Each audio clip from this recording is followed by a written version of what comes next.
एक बार की बात है, एक विशाल सवाना में कैदान नाम का एक शक्तिशाली शेर रहता था। वह अपनी ताकत और साहस के लिए दूर दूर तक जाने जाते थे। उसकी दहाड़ पहाड़ियों में गूंज उठी, जिससे हर प्राणी की रीढ़ में सिहरन दौड़ गई। अपनी शक्ति के बावजूद कैदान अक्सर खुद को अकेला महसूस करता था। उसके पास वह सब कुछ था जो एक शेर चाहता है, क्षेत्र, भोजन और सम्मान, लेकिन कुछ कमी थी। एक गर्म दोपहर, कैदान एक बाओबाब पेड़ की छाया के नीचे लेटा हुआ क्षितिज की ओर देख रहा था। एक हल्की हवा ने लंबी घास को हिलाया और उसके साथ कुछ छोटी और नाजुक चीज आई। एक तितली, जिसके पंख इतने जीवंत रंगों से रंगे हुए थे कि वे फड़फड़ाते हुए अवास्तविक लग रहे थे।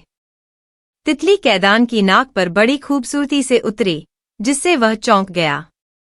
सहज रूप से उसने उसे दूर भगाने के लिए अपना पंजा उठाया, लेकिन वह छोटा प्राणी टस से मस नहीं हुआ। वह वहीं शांत रहा, मानो उसे जानवरों के राजा से कोई डर नहीं था।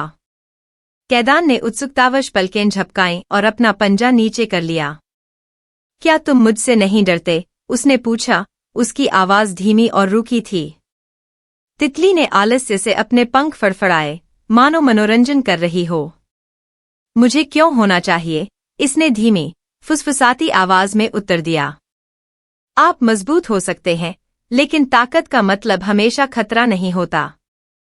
इसके अलावा, अगर जरूरत पड़ी तो मैं उड़ भी सकता हूं। कैदान अचंभित रह गया।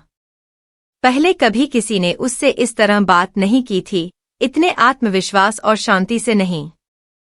आप मुझसे क्या चाहते हैं? उसने थोड़ा भ्रमित होकर पूछा। कुछ नहीं, तितली ने कहा, जो अभी भी उसकी नाक पर बैठी थी। मैं बस एक पल के लिए आराम करना और दृश्य का आनंद लेना चाहता था। आप एक आरामदायक स्थान की तरह लग रहे थे। कैदान ने हंसते हुए कहा, ध्वनि एक गहरी गड़गड़ाहट की तरह थी। किसी ने कभी भी मुझे इतना आरामदायक नहीं समझा। तितली उसके सिर के चारों ओर नाचते हुए हवा में उड़ गई। शायद आप चीजों को गलत तरीके से देख रहे हैं, हमेशा इस बात पर ध्यान केंद्रित कर रहे हैं कि आप क्या नियंत्रित कर सकते हैं या जीत सकते हैं। लेकिन सुंदरता केवल होने में है, छोटी चीजों में। कैदान ने देखा कि तितली हवा में सहजता से उड़ रही थी, पास के एक फूल पर उतर रही थी और उस अनुग्रह के साथ अमृत पी रही थी जिसकी शेर कभी नकल नहीं कर सकता था। छोटी छोटी बातें, उसने सोचा। मैंने कभी उन पर ज्यादा ध्यान नहीं दिया। ऐसा इसलिए है क्योंकि आप हमेशा बड़ी तस्वीर देख रहे हैं, तितली ने फिर से उसकी ओर मुड़ते हुए कहा। लेकिन कभी कभी ये छोटे छोटे क्षण होते हैं जो सब कुछ बदल देते हैं।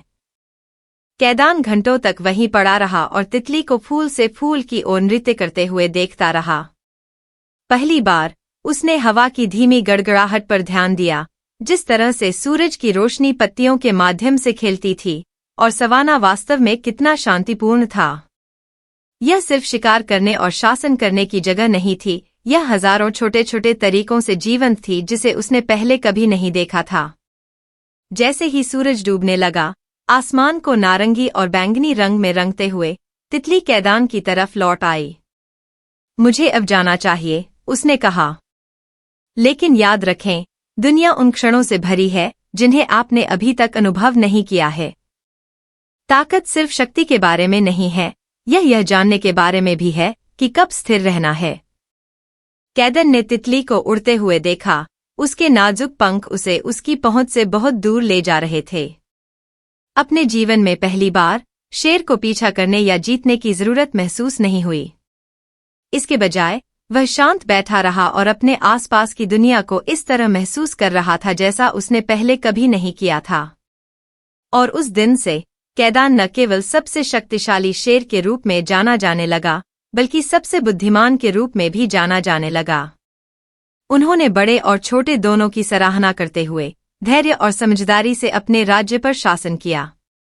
तितली का सबक हमेशा उसके साथ रहा, उसे याद दिलाया कि सच्ची शक्ति प्रभुत्व में नहीं, बल्कि संतुलन में है। और इस प्रकार सवाना के मध्य में शेर और तितली, हालांकि हर तरह से भिन्न थे, एक ही कहानी के दो हिस्से बन गए। शक्ति, बुद्धि और छोटी चीजों पर ध्यान देने की सुंदरता की कहानी।